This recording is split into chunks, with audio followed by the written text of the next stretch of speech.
গল্প শুরুর আগে আপনাদের কাছে একটি বিশেষ অনুরোধ। আমাদের চ্যানেল দ্য ওয়ান্ডার ইন বুকশেলফকে সাবস্ক্রাইব করুন। আপনাদের সহযোগিতা এবং ভালোবাসা আমাদের একান্ত কাম্য। ধন্যবাদ। আজকের গল্পটি প্রাপ্তবয়স্কদের জন্য।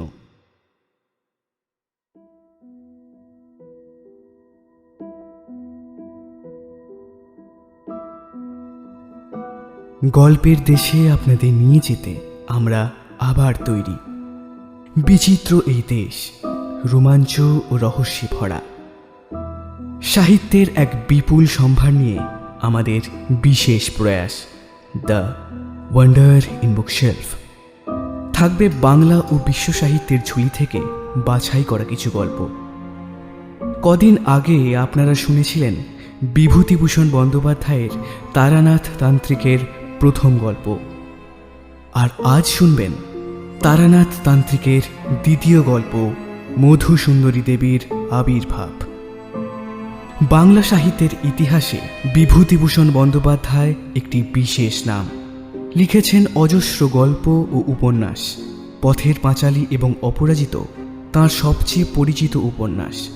তাছাড়া রয়েছে আরণ্যক, অশনি সংকেত, মেঘমল্লার, চাঁদের পাহাড় ইত্যাদি। আজকের গল্পের বিভিন্ন চরিত্রে সোমেশ্বর, সমৃদ্ধি, শুভ, সাংখ্য এবং শিবশঙ্কর। গল্পের পোস্টার ডিজাইনে সৌম্যদীপ। সমগ্র পরিচালনায় সমৃদ্ধি এবং শুভ। শুনতে থাকুন আজকের গল্প তারানাথ তান্ত্রিকের দ্বিতীয় গল্প মধুসুন্দরী দেবীর আবির্ভাব।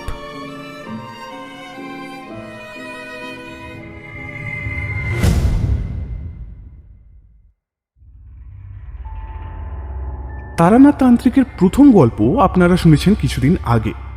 হয়তো অনেকেই বিশ্বাস করেননি, সুতরাং তার এই গল্পটিও যে বিশ্বাস করবেন এমন আশা করতে পারি না। কিন্তু এই গল্পটি এমন অদ্ভুত যে সেটি আপনাদের শোনাবার লোভ আমি কিছুতেই সামলাতে পারছি না। এই জগতে কি ঘটে না ঘটে তার কতটুকুই বা আমরা খবর রাখি। There are more things in heaven and earth, Horatio ইত্যাদি ইত্যাদি। অতএব এই গল্পটিও শুনে যান এবং সম্পূর্ণ অবিশ্বাস্য বলার আগে মহাকবির ওই জনপ্রিয় অথচ গভীর উক্তিটি মনে রাখবেন, এই আমার অনুরোধ। তবে যিনি প্রত্যক্ষভাবে বিচার বুদ্ধি দিয়ে যাচাই করে নেন ওই বাস্তব জগতের বাইরের অন্য কোনো সূক্ষ্ম জগৎ কিংবা ভূত প্রেত কিংবা অন্য কোনো অশরীর জীব কিংবা অপদেবতা উপদেবতার অস্তিত্বে আদৌ বিশ্বাস রাখেন না, তিনি এই গল্প নাইবা শুনলেন। ভূমিকা শেষ করে এখন আসল গল্পটা বলি। সেদিন হাতে কোনো কাজকর্ম ছিল না। সন্ধ্যের আগে মাঠ থেকে ফুটবল খেলা দেখে ধর্মতলা দিয়ে বাড়ি ফিরছিলাম। মোহনবাগান হেরে যাওয়াতে মনটা ভালো ছিল না। কি আর করি, ধর্মতলার মোড়ের কাছে মটলেনে বাড়িটা। নম্বরটা ঠিক মনে নেই, তবে বাড়িটা চিনি। তারানাথ জ্যোতিষীর বাড়ি, সেখানেই গেলাম। তারানাথ একাই ছিল। আমায় বলল, এসো হে এসো, দেখা নেই বহুকাল, কি ব্যাপার? কিছুক্ষণ গল্প গুজবের পরে উঠতে যাব এমন সময় মুষলধারে বৃষ্টি নামল। তারানাথ আমায় এই অবস্থায় আর উঠতে দিলে না। আমি দেখলাম বৃষ্টি এখন আর থামবে না। তারানাথের বৈঠকখানায় বসে আমরা দুজনে। বৃষ্টির সময় কেমন এক ধরনের নির্জনতার ভাব আসে। বৃষ্টি না থাকলে মনে হয় সহসুদ্দূর লোক বুঝি আমার ঘরে এসে ভিড় করবে। কেউ না এলেও মনের ভাবটা খানিকটা এইরকমই থাকে। কিন্তু বৃষ্টি নামলে মনে হয় এই বৃষ্টিতে কেউই আসবে না। সুতরাং আমার ঘরে আমি একা। তারানাথের সঙ্গে বসেও সেদিন মনে হলো আমরা দুজনে ছাড়া সারা কলকাতা শহরে যেন কোথাও কোনো লোক নেই। সুতরাং মনের ভাব বদলে গেল। এদিকে সন্ধেও নামলো। জীবনের অদ্ভুত অভিজ্ঞতার কাহিনী বলবার ও শোনার ইচ্ছে দুজনেরই জাগল। ঘোর বৃষ্টিমুখর আশা সন্ধ্যায় আমরা মোহনবাগানের শোচনীয় হার, ল্যাংড়া আম অতিরিক্ত সস্তা হওয়ার ব্যাপার, চৌরঙ্গি মোড়ে ওবেলার বাস দুর্ঘটনা ইত্যাদি নানা প্রকার কথা বলতে বলতে হঠাৎ কোন সময় নারী প্রেমের প্রসঙ্গে এসে পড়লাম। তারানাথ বেশ বড় জ্যোতিষী ও তান্ত্রিক হলেও সুখদেব যে নয় বা কোনো কালে ছিল না, এ কথা আগেও গল্পতে বলেছি। আশা করি আপনারা তা ভোলেননি। নারীর সঙ্গে সে যে বহুবার মেলামেশা করেছে, এ কথাও অস্বীকার করা যায় না। সুতরাং তার মুখ থেকেই এই ব্যাপারে অভিজ্ঞতার কথা শুনব, এমন আশা করা আমার পক্ষে সম্পূর্ণ স্বাভাবিকই ছিল। কিন্তু তার বদলে সে এ সম্বন্ধে যে অসাধারণ অভিজ্ঞতার কাহিনীটি শোনালো, তার জন্য সত্যি আদৌ প্রস্তুত ছিলাম না। আরেকটা কথা, তারানাথকে দেখে তার মুখের কথা শুনে আমার মনে হয়েছিল একটা কি ঘোর দুঃখ যেন তার মনের মধ্যে সে চেপে রেখেছে। অনেকবার তন্ত্রশাস্ত্রের কথাবার্তা বলতে গিয়ে কি যেন একটা বলি বলি করেও সে বলেনি। আজ বুঝলাম তারানাথের তান্ত্রিক জীবনের অনেক কাহিনী সে আমার কাছে কেন, কারোর কাছেই কখনো বলেনি। হয়তো সেগুলো ঠিক বলবার কথাও নয়, কারণ সেসব কথা তার পক্ষে কষ্টকর স্মৃতি ফিরিয়ে আনার মতো। তাছাড়া আমার মনে হয় লোককে সেসব কথা বিশ্বাস করানো শক্ত। বললাম, জ্যোতিষী মশাইয়ের এ সম্বন্ধে অভিজ্ঞতা নিশ্চয়ই অনেক আছে, কি বলেন? তারানাথ বলল, অভিজ্ঞতা একটাই আছে, এবং সেটা বরং মারাত্মক রকমের অদ্ভুত। প্রেম কাকে বলে বুঝেছিলাম সেবার, এখন কিন্তু সেটা স্বপ্ন বলেই মনে হয়। শোনো তবে। আমি বাধা দিয়ে বললাম, কোনো ট্র্যাজিক গল্প বলবেন না। প্রথম প্রেম হলো একটা মেয়ের সঙ্গে, সে মারা গেল, এই তো ও ঢের শুনেছি। তারানাথ হেসে বলল, ঢের শোনোনি হে। শোনো, কিন্তু বিশ্বাস যদি নাও করো তাও আমায় বলবে। এরকম গল্প বানিয়ে বলতে পারলে একজন গল্প লেখক হয়ে যেতুম হে। কি বলো? দু একজন নিতান্ত অন্তরঙ্গ বন্ধু ছাড়া এ কথা কারুর কাছে বলিনি। ঠিক এই সময় বাড়ির ভিতর থেকে তারানাথের বড় মেয়ে চারু ওরফে চারি 2 কাপ গরম চা ও 2খানি করে পরোটা ও আলু ভাজা আনলো। চারি 10 বছরের মেয়ে, তারানাথের মতোই গায়ের রং বেশ উজ্জ্বল, মুখ চোখ মন্দ নয়। আমায় বলল, কাকা বাবু, লেসের কাপড়ের ছবিটা আনলেন না? চারিকে কথা দিয়েছিলাম ধর্মতলা দোকান থেকে তার উল বোনার জন্য একটা ছবির ও প্যাটার্নের নকশা কিনে দেব। বললাম, আজ আসলে ফুটবলের ভিড় ছিল, কাল এনে দেবো ঠিক। চারি দাঁড়িয়েছিল। তারানাথ বলল, যা, তুই ঘরে চলে যা, দুটো পান নিয়ে আয় তো। মেয়ে চলে গেলে তারানাথ আমার দিকে চেয়ে বলল, ছেলে মেয়েদের সামনে এসব গল্প বলা যায় না। চাটা খেয়ে নাও। তাহলে আর পরোটাখানা? না না, ফেলতে পারবে না। ইয়ং ম্যান তোমরা এখন, হাওয়ার বেলা অমন। ওই তো বৃষ্টির জলে হাতটা ধুয়ে ফেলো। চা খেয়ে তারানাথ বলতে শুরু করলো, বীরভূমের শ্মশানের যে পাগলির অদ্ভুত কাণ্ড সেবার গল্প করেছিলাম, তা সেখান থেকে তো চলে এলাম তারপরই। কিন্তু তন্ত্রশাস্ত্রের প্রতি একটা অত্যন্ত শ্রদ্ধা চলে এলো আমার তারপর থেকে। নিজের চোখে যা দেখলাম তা তো আর বিশ্বাস না করে পারি না। এটা পাগলির কথা থেকেই বুঝেছিলাম। পাগলি আমায় ইন্দ্রজাল দেখিয়েছিল নিম্নতন্ত্রের সাহায্যে, কিন্তু সে তো ব্ল্যাক ম্যাজিক ছাড়া উচ্চতন্ত্রের কথাও বলেছিল। ভাবলাম দেখি না কি আছে এর মধ্যে। গুরু খুঁজতে লাগলাম, কিন্তু খুঁজলে কি হবে? ও পথের পথিকের দর্শন পাওয়া অত্যন্ত দুর্লভ।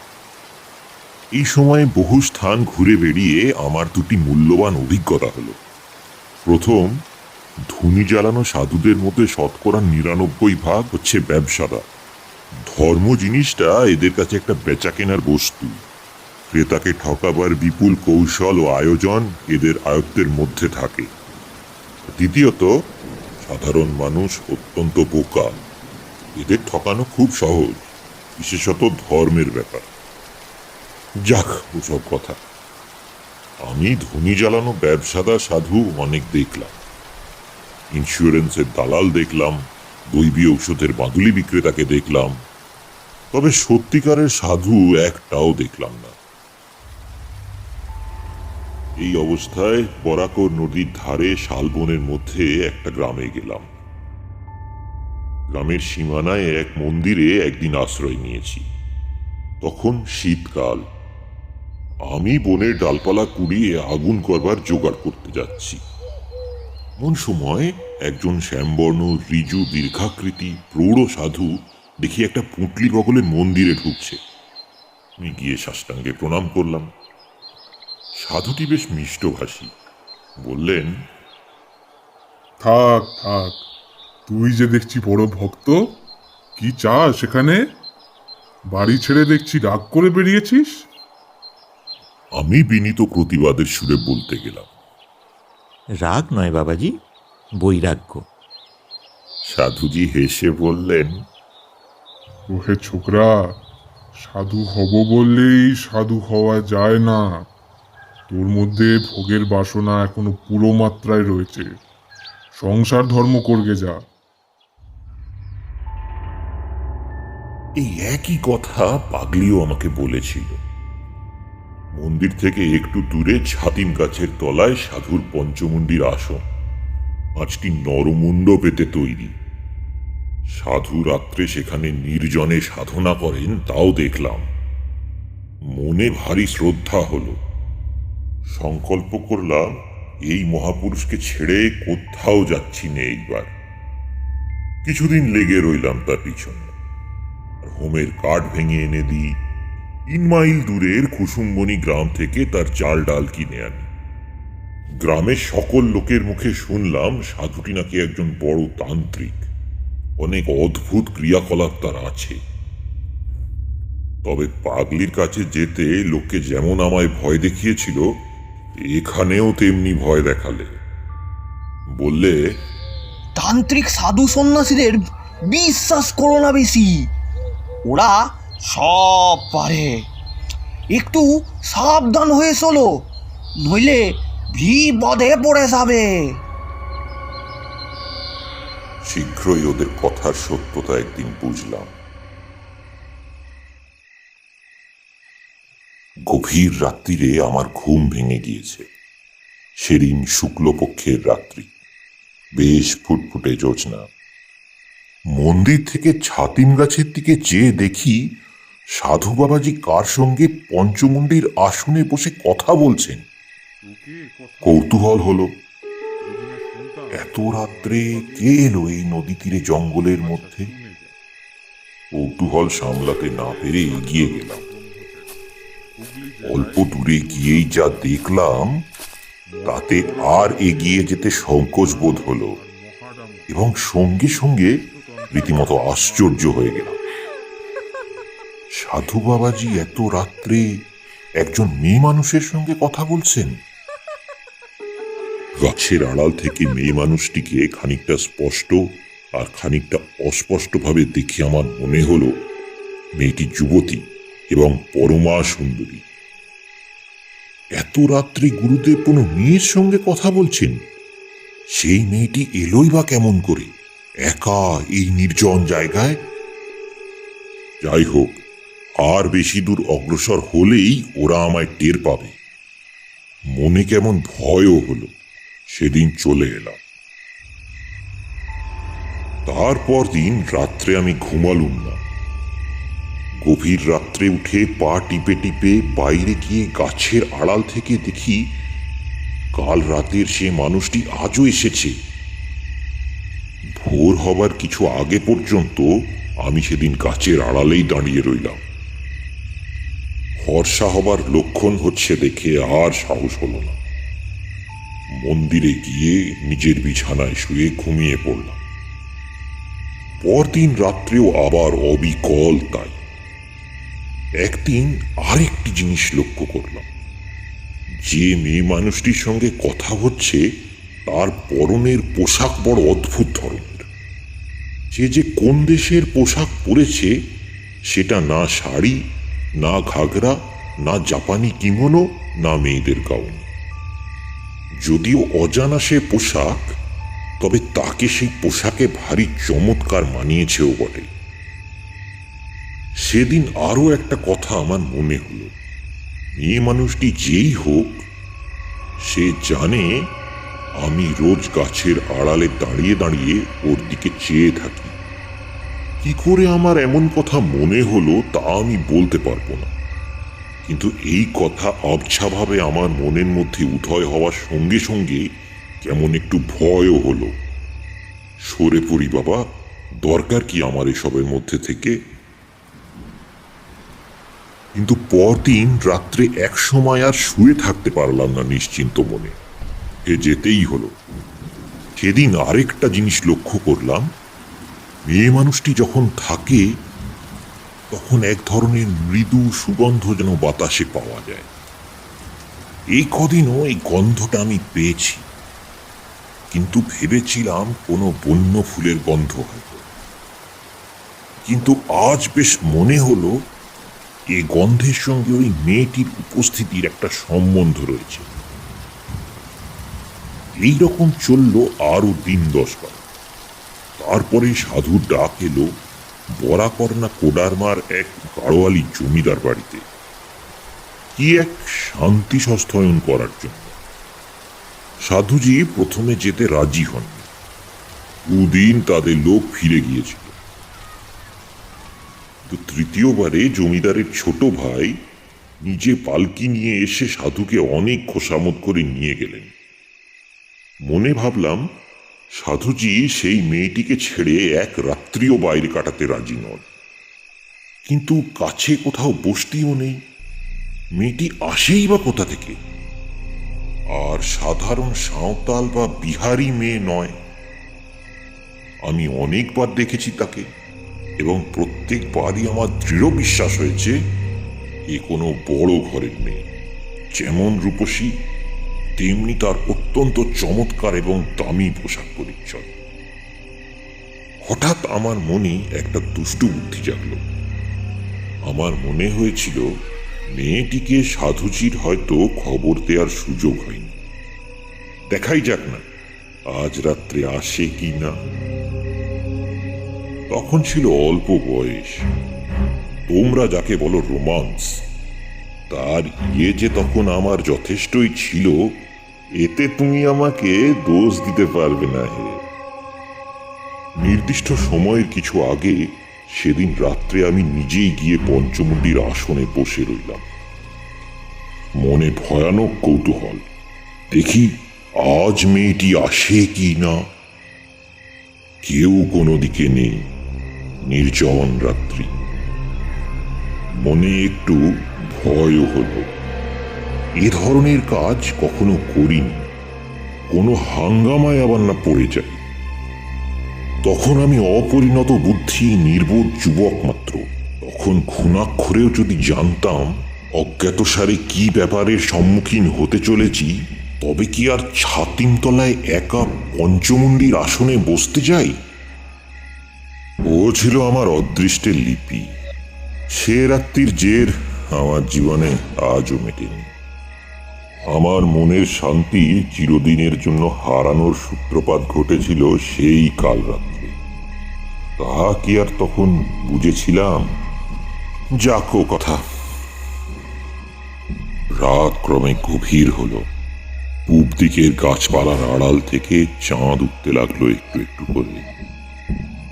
আমার ডাইনেই বরাকর নদী, দুই পাড়েই শিলাখণ্ড ছড়ানো, তার উপর জ্যোৎস্না এসে পড়েছে।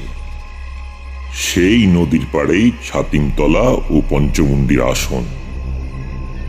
যেখানে বসে আছি তার বাঁ দিকে খানিকটা ফাঁকা ঘাসের মাঠ, তারপর শালবন শুরু হয়েছে। হঠাৎ সামনের দিকে চেয়ে আমি চমকে উঠলাম। আর সামনে সেই মেয়েটি কখন এসে দাঁড়িয়েছে, এমন নিঃশব্দে, এমন অতর্কিত ভাবে যে আমি একেবারেই কিচ্ছু টের পাইনি। অথচ আগেই বলেছি, আমার একদিকে বরাকর নদীর জ্যোৎস্না ওঠা শিলাবৃত পাড়, আরেকদিকে ফাঁকা মাঠ। আসনে বসে পর্যন্ত আমি সতর্ক দৃষ্টিও রেখেছি মাঠের দিকে।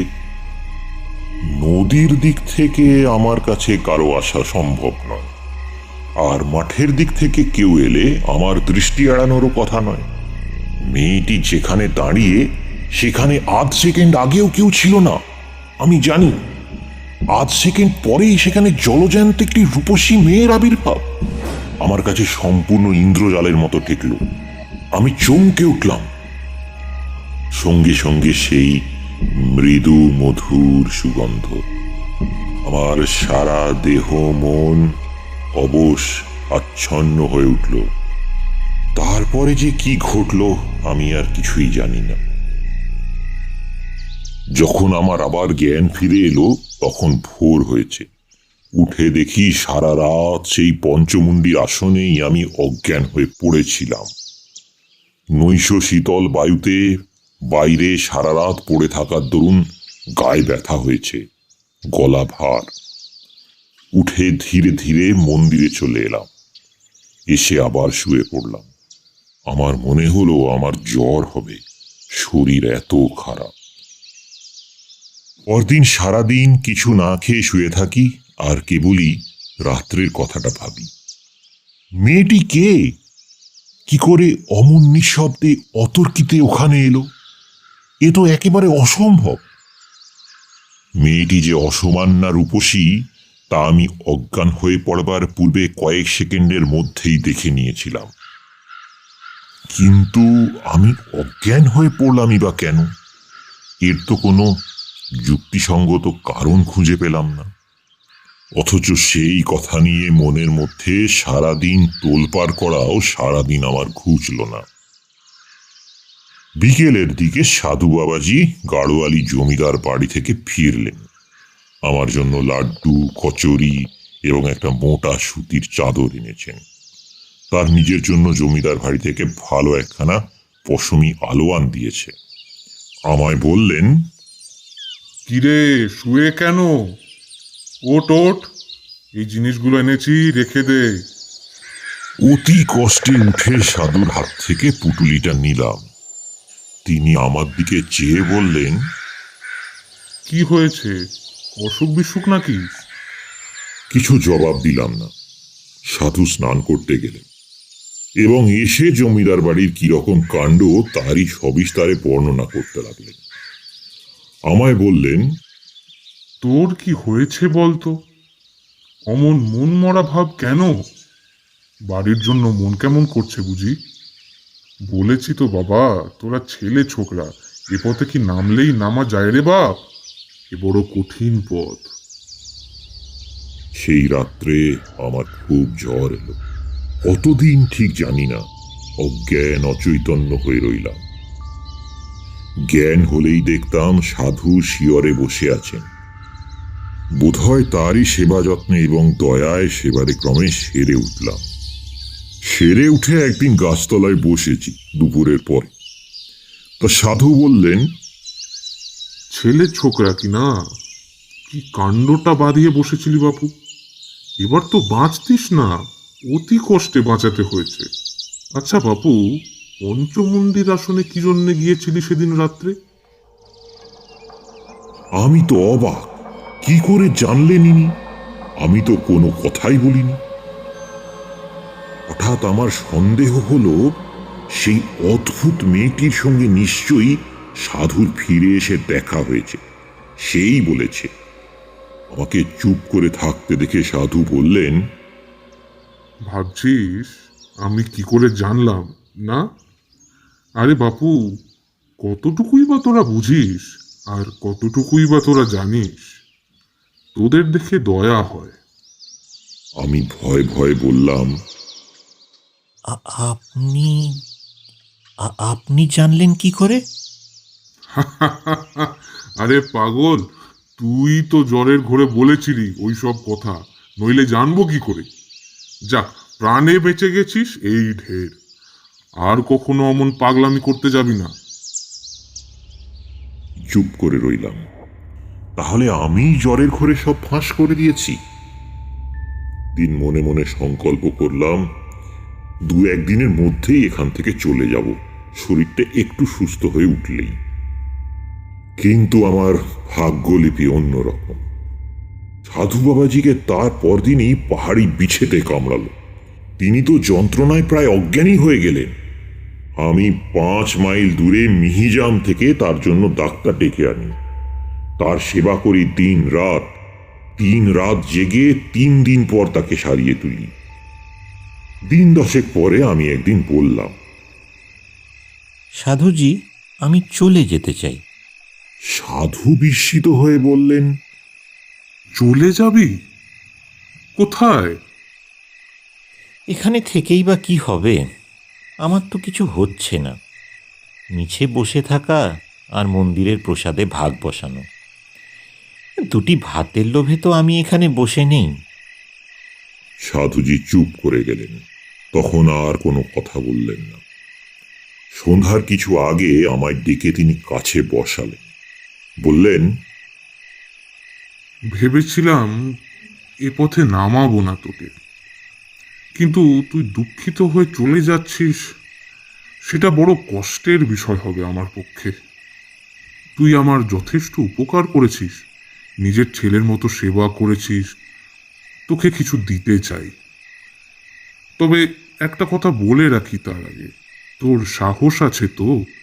বললাম, আগে হ্যাঁ, এর আগেও আমি বীরভূমের এক শ্মশানে তন্ত্র সাধনা করেছি। তারপর আমি সেই শ্মশানের পাগলি ও তার অদ্ভুত ক্রিয়াকলাপের কথা বললাম। এতদিন পরে আজ প্রথম সাধুকে পাগলির কথা বলায় সাধু অবাক হয়ে গেলেন। কি? সেই পাগলিকে তুই চিনিস? আরে, সে যে অতি সাংঘাতিক মেয়ে মানুষ। তুই তার হাত থেকে যে অত সহজে উদ্ধার পেয়ে এসেছিস, সে কেবল তোর পূর্বজন্মের পুণ্য। ওর নাম মাতু পাগলি, মাতঙ্গিনী। ও নিম্ন শ্রেণীর তন্ত্রে ভয়ানকভাবে সিদ্ধ। ওর সংস্পর্শে গিয়ে পড়েছিলি? কি সর্বনাশ! ওকে আমরা পর্যন্ত ভয় করে চলি। কিরকম জানিস? যেমন লোকে খ্যাপা শেয়াল কুকুর কি গোকরো সাপকে ভয় করে, তেমনি ও সেই জাতীয়। অসাধারণ ক্ষমতা ওর নিম্নতন্ত্রের। ওর ইতিহাস বড় অদ্ভুত। যাক, সে একদিন বলবো। কতদিন ছিলি ওর সঙ্গে? প্রায় 2 মাস। সাধুজি বললেন, যাক, যখন ওর সঙ্গে ছিলি তখন কিছু কিছু অধিকার হয়েছে তোর। তোকে আমি মন্ত্র দেব, কিন্তু তুই যুবক, তোর মনের ভাব আমি জানি। তুই কি জন্যে রাত্রে পঞ্চমুণ্ডির আসনে গিয়েছিলি বলতো? আমি লজ্জায় মাথা নিচু করে বসে রইলাম। যদি পঞ্চমুণ্ডির আসনে বসে থাকি তবে সেটা সেই অপরিচিতা সুন্দরী রূপসীর রূপের টানে। কিন্তু এ কথা গুরুস্থানীয় ব্যক্তির কাছে স্বীকার করব কেমন করে? সেই দিন সেই সাধু এক অতি অদ্ভুত ও গোপনীয় কথা আমায় বললেন। কিন্তু একটা কথা তুই জানিস না, সেটা আগে বলি। তুই সেদিন যাকে রাত্রে ছাতিমতলায় বসে দেখেছিলি, তিনি তোর আমার মতো দেহধারী মানুষ নন।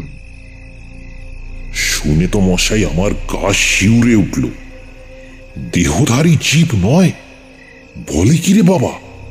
তবে কি ভূত পেতনি নাকি? সাধুজি বললেন, তোকে কথা বলতাম না যদি না শুনতাম যে তুই মাতু পাগলির সঙ্গে ছিলিস। আচ্ছা, শুনে যা। আমার গুরুদেব ছিলেন কালিকানন্দ ব্রহ্মচারী। হুগলি জেলায় জেজুর গ্রামে তার মঠ ছিল। মস্ত বড় সাধক ছিলেন। কুলানব আর মহাডামর, এই 2 শ্রেষ্ঠ তন্ত্রে তার সমান অধিকার ছিল। মহাডামর তন্ত্রের একটি নিম্ন শাখার নাম ভূত ডামর। আমি তখন যুবক, তোরই মতো বয়স। স্বভাবতই আমার ঝোঁক গিয়ে পড়ল ভূত ডামরের উপর। গুরুদেব আমার মনের গতি বুঝতে পেরে উপর থেকে ফেরাবার যথেষ্ট চেষ্টা করেছিলেন, কিন্তু তাই কি হয়? অদৃষ্টলিপি তবে আর বলেছে কাকে। এই তোর যেমন। আমি বললাম, ও পথ থেকে ফেরাতে চেষ্টা করেছিলেন কেন?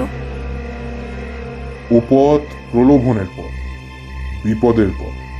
ভূত ডামর তন্ত্রে নানা প্রকার অশরীরী উপদেবীদের নিয়ে কারবার করতে হয়। তন্ত্রের ভাষায় এদের সাধারণ নাম যোগিনী। জপে ও সাধনায় বশীভূত হয়ে এদের মধ্যে যার সাধনা তুই করবি সে তোর আপন হয়ে থাকতে পারে। নানাভাবে এদের সাধনা করা যায়। কিষ্কিনী দেবীকে মাতৃভাবে পেতে হয়, কনকবতী দেবীকে পাওয়া যায় কন্যাভাবে, কিন্তু বাকি সব যোগিনীদের যে কোনোভাবে সাধনা করা যায় এবং যে কোনোভাবে পাওয়া যায়। এই সব যোগিনীদের কেউ ভালো, কেউ মন্দ। এদের জাতি নেই, বিচার নেই, ধর্ম নেই, কোনো গণ্ডি বা বাধ্যবাধকতার মধ্যে এরা আবদ্ধ নন। ভূত ডামরে এই সাধনার ব্যাপারে বলে দেওয়া আছে। ভূত ডামরের প্রথম শ্লোকই হল, অখ্যাত সংপ্রবক্ষামি যোগিনী সাধনোত্তমম সর্বার্থ সাধনং নাম দেহিনাং সর্বসিদ্ধিদম অতি গুজ্জা মহাবিদ্যা দেবনামাপি দুর্লভা। তুই সেদিন যাকে দেখেছিলি তিনি এই রকম একজন জীব। তোর সাহস থাকে তো সেই মন্ত্র আমি তোকে দেব, কিন্তু আমার যদি নিষেধ শুনিস তবে এ পথে নামিস না। এতটা বলে সাধুজি ভালো করেন। আমার কৌতূহল বাড়িয়ে দিয়ে তিনি আমায় কি আর সামলে রাখতে পারবেন? আমি নাছোড় বান্দা হয়ে পড়লাম, মন্ত্র নেবই। সাধুজি বললেন, তবে কনকবতী দেবীর সাধনার মন্ত্র নে, কন্যাভাবে পাবি দেবীকে। আমি চুপ করে রইলাম। তিনি আবার বললেন, তবে কিষ্কিনী সাধনার মন্ত্র? আহ, কি বিপদেই পড়েছে এই বুড়ো সাধুটাকে নিয়ে। অন্য যোগিনীদের দেখতে দোষ কি? সাধু আমায় চুপ করে থাকতে দেখে বললেন, বেশ, আমি তোকে মধু সুন্দরী দেবী সাধনার মন্ত্র দিচ্ছি। একে মেয়ে রূপে, বোন রূপে বা প্রিয়তমা রূপে পেতে পারবি। তবে আমার যদি কথা শুনিস, কখনো প্রিয়তমা রূপে পেতে যাস না। এর বিপদের দিকগুলো বলি, শোন। প্রিয়তমা রূপে সাধনা করলে তিনি তোকে প্রণয়ীর মতো দেখবেন, কিন্তু এরা মহা শক্তিশালী যোগিনী, সাধারণ মানবী নয়। এদের আয়ত্তের মধ্যে রাখা বড় শক্ত কাজ। হয় তোকে পৃথিবীর মধ্যে সর্বাপেক্ষা সুখী মানুষ করে রাখবে, নয়তো একেবারে উন্মাদ করে ছেড়ে দেবে। সামলাতে পারা বড় কঠিন। সাধুজি আমায় মন্ত্র দিলেন এবং বললেন, বাবা, এ জায়গা থেকে তোকে চলে যেতে হবে। তোকে এখানে আমি আর রাখতে পারিনি। এক জায়গায় দুজন সাধকের সাধনা হয় না। বেশ ভালো, আমিও তা চাইনি। আমার তো ভয় ছিল হয়তো সাধুজিও মাতু পাগলির মতো হিপনোটিজম জানে এবং খানিকটা অভিভূত করে যা তা দেখাবে আমার। তারপর আমি তারানাথের কথায় বাধা দিয়ে বললাম, কেন? আপনি যে সচক্ষে পঞ্চমুণ্ডির আসনে কি মূর্তি দেখেছিলেন, তখন তো সাধু সেখানে ছিলেন না। তারপর আমার টাইফয়েড জ্বর হয়, বলিনি? তো পঞ্চমন্ডির আসনে যখন বসি তখনই জ্বর এসেছে। সে সময় জ্বরের পূর্বাবস্থায় অসুস্থ মস্তিষ্কে কি দেখতে কি দেখেছি, হয়তো চোখের ধাঁধা। জ্বর ছেড়ে সেরে উঠে এ সন্দেহ আমার হয়েছিল, সত্যি বলছি। যাক সে কথা। তারপর ওখান থেকে চলে গেলাম বরাকর নদীর ধারে আরেকটা নির্জন জায়গায়। ওখান থেকে 5-6 মাইল দূরে একটা গ্রাম ছিল। কিছু দূরে থাকতাম ওই গ্রামের বারোয়ারি ঘরে। গ্রামের লোকে যে যা দিত তাই খেতাম, আর সন্ধ্যার পরে নদীর ধারে নির্জনে বসে মন্ত্র জপ করতাম। এই রকমে 1 মাস, 2 মাস, 3 মাস কেটে গেল, কিছুই দেখিনি। মন্ত্রের ওপর বিশ্বাস আমার ক্রমেই যেন কমে যাচ্ছে। তবুও মনকে বোঝালাম। মাস পরে পূর্ণাহুতি ও হোম করার নিয়ম বলে দিয়েছিল সাধুজি। আর আগে কিছু হবে না। 6 মাসও শেষ হলো। সাধুজি যেমন বলে দিয়েছিল ঠিক সেই রকম সব নিয়ম পালন করলাম। পদ্মাসনং সমাত্থায় মৎস্যেন্দ্রনাথ সমাত্তম মীশান্য পুষ্পৈ সম্পূজ্যং মধুসুন্দরী। বরাকর নদীর তীরে বসে ভাত রাঁধলাম। একটা গোটা কলার পাতায় ভাত ও পোড়া মাছের নৈবেদ্যও দিলাম। এর ডালপালা দিয়ে বালির ওপরে হোম করে ওং টং ঠং ঝং ইং খং মধুসৌন্দর্যই নম এই মন্ত্রে আহুতি দিলাম। জাতি ফুলের মালা নিতান্ত দরকার। তো দূর থেকে খুঁজে জাতি ফুলের মালা এনেছিলাম। তার মালা ও চন্দন আলাদা কলার পাতায় রেখে দেবীর উদ্দেশ্যে নিবেদন করে ধ্যানে বসলাম। সারা রাত কেটে গেল। বললাম, কিছু দেখলেন? কাকস্য পরিবেদনা। ঘি চন্দন মিষ্টি কিনতে কেবল কতগুলো পয়সার শ্রাদ্ধ হয়ে গেল। ধ্যান জপ হোমে কিছুই ফল হলো না। রাগ করে টান মেরে সব নৈবেদ্য ফেলে দিলাম নদীর জলে। বেটা সাধু ভীষণ ঠকিয়েছে। কোনো বেটার কোনো ক্ষমতা নেই। যেমন মাতু পাগলি তেমনি এই সাধু। ওই তন্ত্র সব বাজে। খানিকটা হিপনোটিজম জানে, তার বলে মুখ্য গ্রাম্য লোককে ঠকিয়ে খায়। এসব ভাবি বটে, জবটা কিন্তু ছাড়তে পারিনি। অভ্যেস মতো করেই যাই। ওটা যেন একটা বদ অভ্যেসে দাঁড়িয়ে গিয়েছিল। এইভাবে আরো মাস 4-5 কেটে গেল। একদিন সন্ধ্যার পরেই, তখন রাত হয়েছে সবে, 8 ঘন্টাও হয়নি, আমি একটা গাছের তলায় বসে জপ করছি। অন্ধকার হলেও খুব ঘন হয়নি তখনও।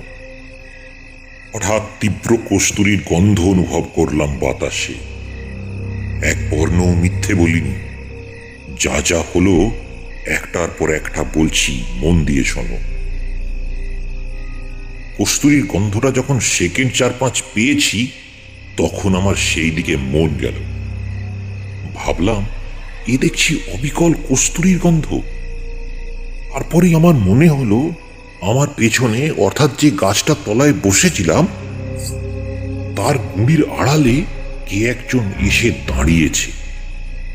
আমি পেছন থেকে দেখতে পাচ্ছি না বটে, কিন্তু অনেক সময় লোকের উপস্থিতি চোখে না দেখেও এভাবে ধরা যায়। আমার সমস্ত ইন্দ্রিয় তখন যেন অতিমাত্রায় সজাগ ও সতর্ক হয়ে উঠেছে। বাতাস যেন বন্ধ হয়ে গেল। সমস্ত শরীর দিয়ে যেন গরম আগুনের হলকা বেরোচ্ছে। মনে হলো আবার অজ্ঞান হয়ে যাব নাকি। ভয় হলো মনে। সেই সময় আমার সামনে দেখলাম একটি মেয়ে দাঁড়িয়ে। আধ সেকেন্ড আগেও তিনি সেখানে ছিলেন না। ঠিক সেই পঞ্চমুণ্ডির আসনে বসার রাত্রের সেই অভিজ্ঞতার পুনরাবৃত্তি। কিন্তু এবার মনে মনে দৃঢ় সংকল্প করলাম, জ্ঞান হারাবো না কখনো। মেয়েটি দেখি ভ্রুকুটির সঙ্গে আমার দিকে চেয়ে রয়েছে। জিজ্ঞাসা করলাম, নিজের চোখে এমনি এক মূর্তি দেখলেন আপনি?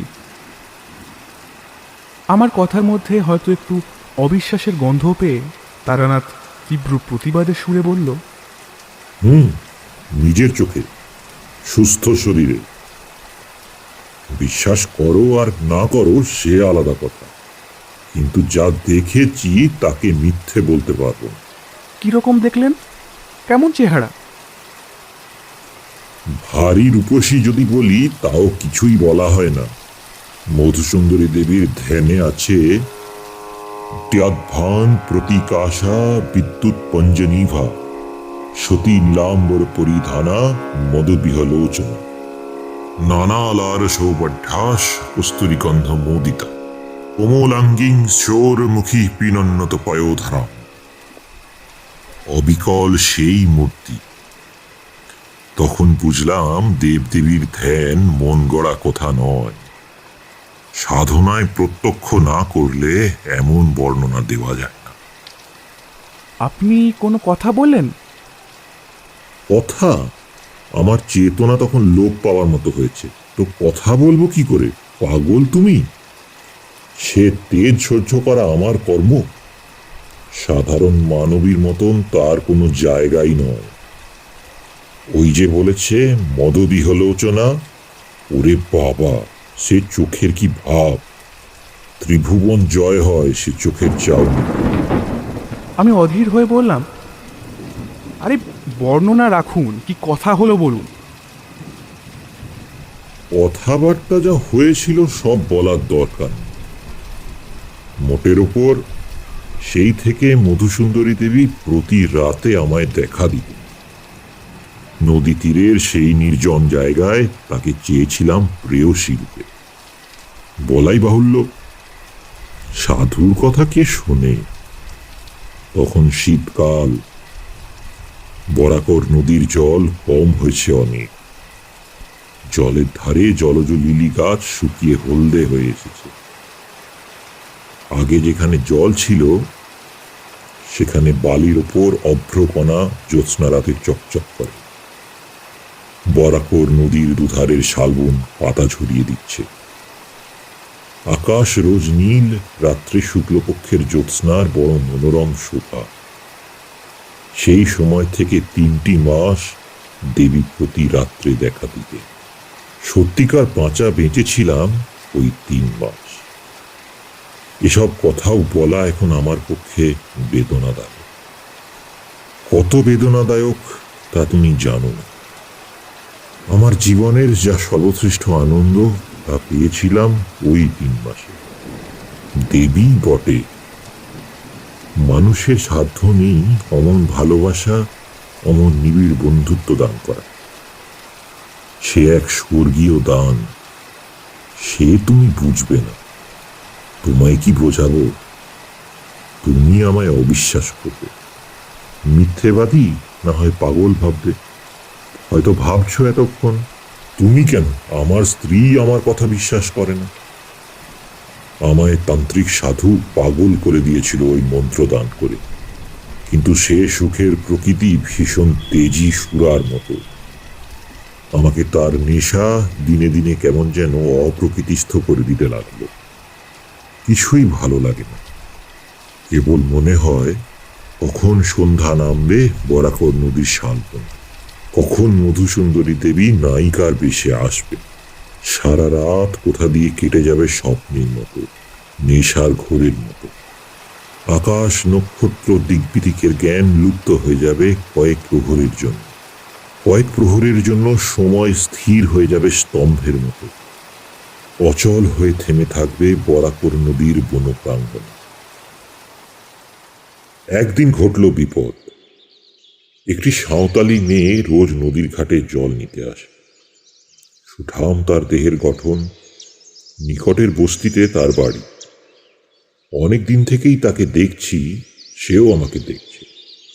সেদিন সে জল নিয়ে ফিরে যাচ্ছে, আমায় তাদের বাঁকা বাংলায় বললে, বাবা, আমার ছেলে হয়ে হয়ে মরে যায়, তার কোনো মাদুলি আছে তোমার কাছে সাধু বাবা? এমন ভাবে করুণ সুরে বললে আমার মনে দয়া হল। মাদুলি দিতে জানি এ কথা বলিনি, তবে তার সঙ্গে কিছুক্ষণ গল্প করেছিলাম। তারপর সে চলে গেল। মধুসুন্দরী দেবীকে সেদিন দেখলাম অন্য মূর্তিতে। কি ভীষণ কুটিল চাহনি, কি ভীষণ মুখের ভাব। সে মুখের ভাব তুমি কল্পনা করতে পারবে না। চণ্ডিকা দেবী যখন রুদ্রমূর্তি ধারণ করে, লাল টকটকে জীব, খোলা চুলে উগ্র কাল ভৈরবী মূর্তি ধারণ করেছিলেন, এও যেন ঠিক তাই। সেদিন বুঝলাম আমি যার সঙ্গে মেলামেশা করি সে মানুষ নয়, মানুষের পর্যায়ে সে পড়ে না।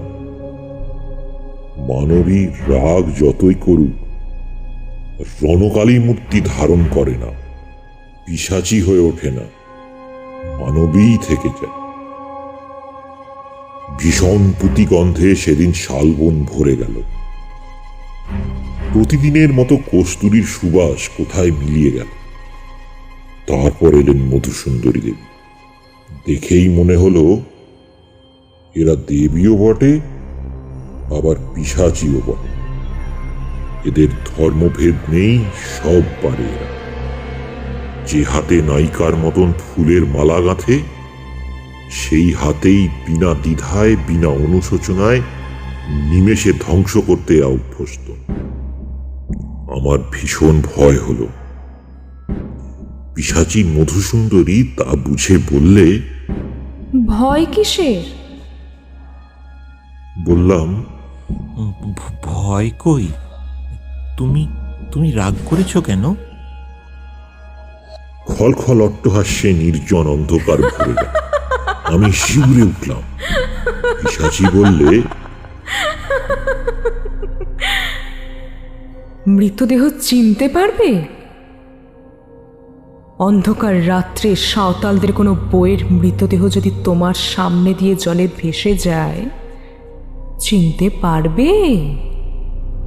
তুমি যদি না চিনতে পারো, দুটি মৃতদেহ জড়াজড়ি করে ভেসে থাকলে অন্য লোকে সকালে নিশ্চয়ই চিনবে।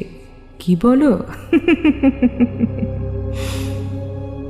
হাত জোর করে বললাম, দেবী, তোমায় আমি ভালোবাসি।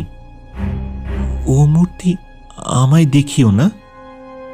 আমায় আমায় মারও, ক্ষতি নেই, কিন্তু অন্য কোনো নিরপরাধিনী স্ত্রীলোকের প্রাণ কেন নেবে? দয়া করো, দয়া করো দেবী। বহু চেষ্টায় প্রসন্ন করলাম। তখন আবার যে দেবী সেই দেবী। সেই সাঁওতালি মেয়ের মূর্তিতে আমাকে দেখতে চাও? সেই মূর্তিতে তাহলে আমি এখনই দেখা দেব।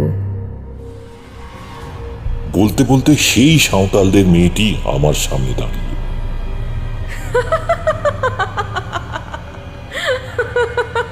বরং আরো নিটোল গরম শরীরের, মুখের ভাব আরো কমনীয়। বললাম, ও চাই না, তোমার মূর্তি দেখাও দেবী। সেই রাত্রি থেকে বুঝলাম কাল সাপ নিয়ে খেলা করছি আমি। গুরুদেব বারণ করেছিলেন এই জন্যেই হয়তো। একদিন মরবো এর হাতে। সাপুড়ে সাপ খেলায় মন্ত্রে, আবার বেকায়দায় পড়লে সাপের ছোবলেই মরে।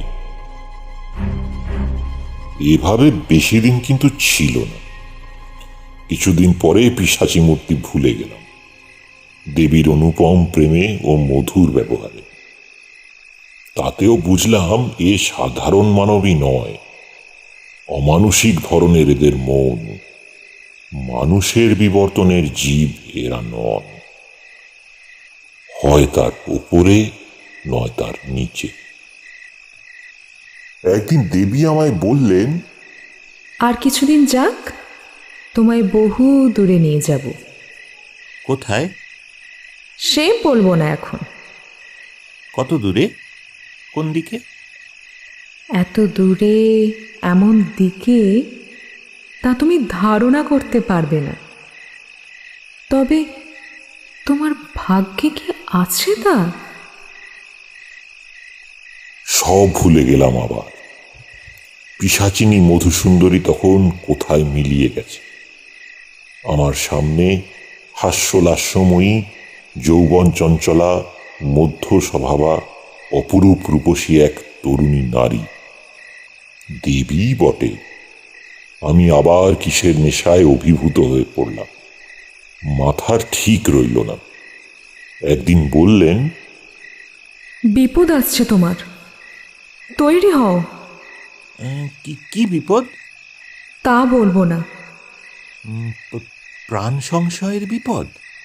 তাও বলবো না।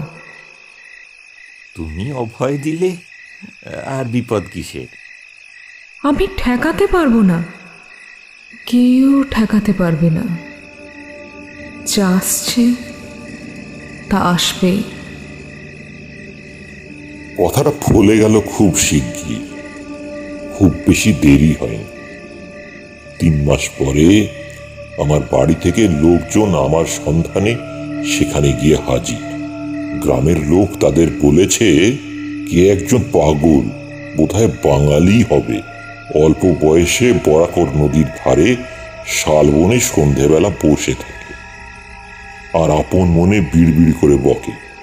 আমায় এ অবস্থায় গাঁয়ের অনেকেই নাকি দেখেছে। তাই শুনে বাড়ির লোক আমায় গিয়ে খুঁজে বার করল। ছেঁড়া ময়লা কাপড় পরনে, মাথায় জট, গায়ে খড়ি উঠছে।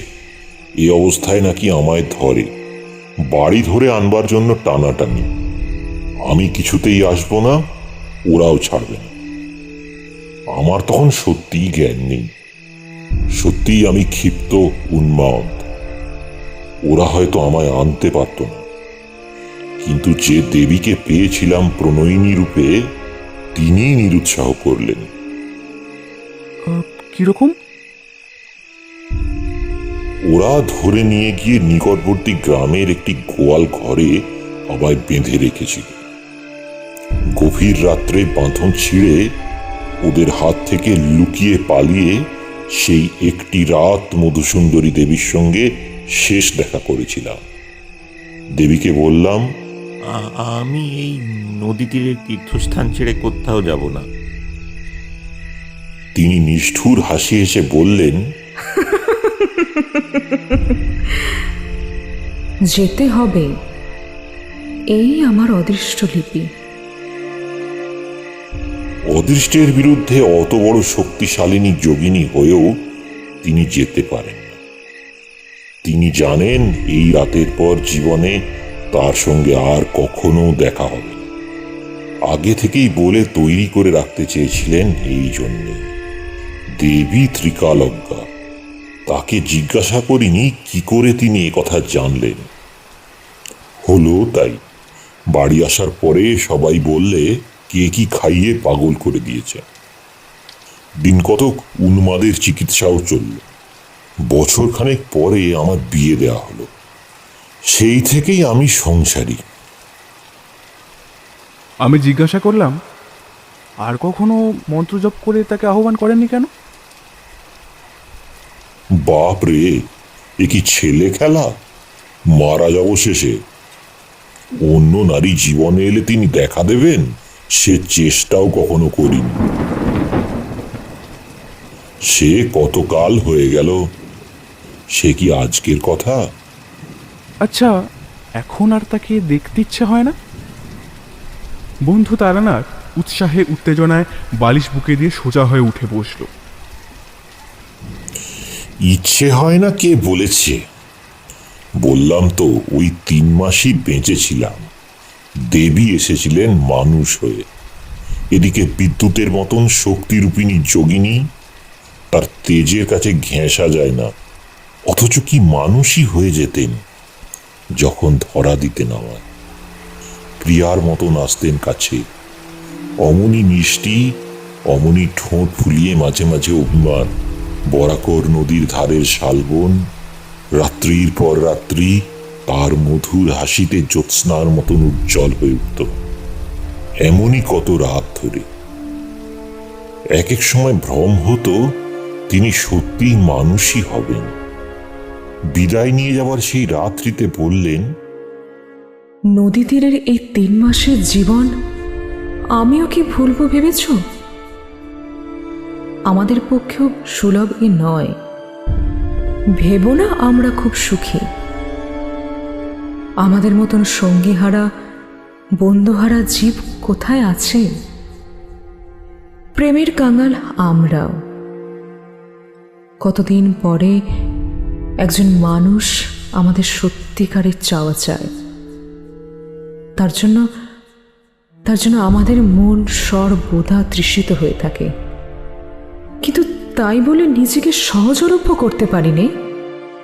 আগ্রহ করে যে না চায় তার কাছে যায়নি। সে আমার প্রেমের মূল্য দেবে না, নিজেও আনন্দ পাবে না। যা কিনা পাওয়া যায় বহু চেয়ে পাওয়ার পরে। কিন্তু আমাদের অদৃষ্ট লিপি কোথাও চিরদিন থাকতে পারিনি। কি না কি ঘটে যায়, ছেড়ে চলে যেতে হয় অনিচ্ছা সত্ত্বেও। কজন আমাদের ডাকে, কজনই বা বিশ্বাস করে। সুখী ভেবো না মোটেও আমাকে। এত যদি সুখের ব্যাপার, তবে আপনি ভয়ঙ্কর বলেছিলেন কেন আগে? ব্যাপার ভয়ঙ্কর এই জন্যে যে আমার সারাটা জীবন মাটি হয়ে গেল ওই 3 মাসের সুখ ভোগে। কোনো দিকে মনই দিতে পারিনি। মধ্যে তো দিন কত উন্মাদ হয়েই গিয়েছিলাম বিয়ের পরেও। তারপর সেরে সামলে উঠে এই জ্যোতিষের ব্যবসা আরম্ভ করে যা হয় একরকম। সেও ওই দেবীরই দয়া। তিনি বলেছিলেন, জীবনে কখনো অন্য কষ্টে আমায় পড়তে হবে না, পড়তে কখনো হয়ওনি, কিন্তু হতেই কি আর আনন্দ দেয় জীবন? তারানাথ গল্প শেষ করে বাড়ির ভিতরে যাওয়ার জন্য উঠল। আমিও বাইরে থেকে ধর্মতলার মোড়ে আসলাম। এত অদ্ভুত অবাস্তব জগৎ থেকে বিংশ শতাব্দীর বাস্তব সভ্যতার জগতে এসে যেন হাঁপ ছেড়ে বাঁচলাম। যতক্ষণ তারানাথ গল্প বলছিল ততক্ষণ ওর চোখ মুখের ভাবে ও গলার স্বরে গল্পের সত্যতা সম্পর্কে অবিশ্বাস জাগেনি, কিন্তু ট্রামে উঠেই মনে হলো, কি মনে হলো তার নাইবা বললাম।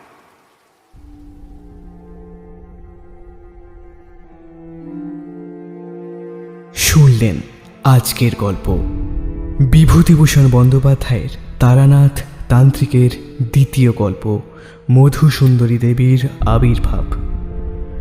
আজকের গল্পে কথকের চরিত্রে শুভ, তারানাথের চরিত্রে সোমেশ্বর, সাধু বাবার চরিত্রে সাংখ্য, গ্রামবাসীর চরিত্রে শিবশঙ্কর, মধুসুন্দরী দেবী চারি এবং সাঁওতালি মেয়ের চরিত্রে সমৃদ্ধি, গল্পের পোস্টার ডিজাইনে সৌম্যদীপ, শব্দ ও আবহ সঙ্গীতে শুভ, সমগ্র পরিচালনায় সমৃদ্ধি ও শুভ। আজকের গল্পটি ভালো লেগে থাকলে অবশ্যই লাইক ও শেয়ার করবেন এবং অবশ্যই আমাদের চ্যানেলকে সাবস্ক্রাইব করুন। ফিরে আসবো খুব তাড়াতাড়ি নতুন এক গল্পের সাথে। শুনতে থাকুন দ্য ওয়ান্ডার বুকশেলফ।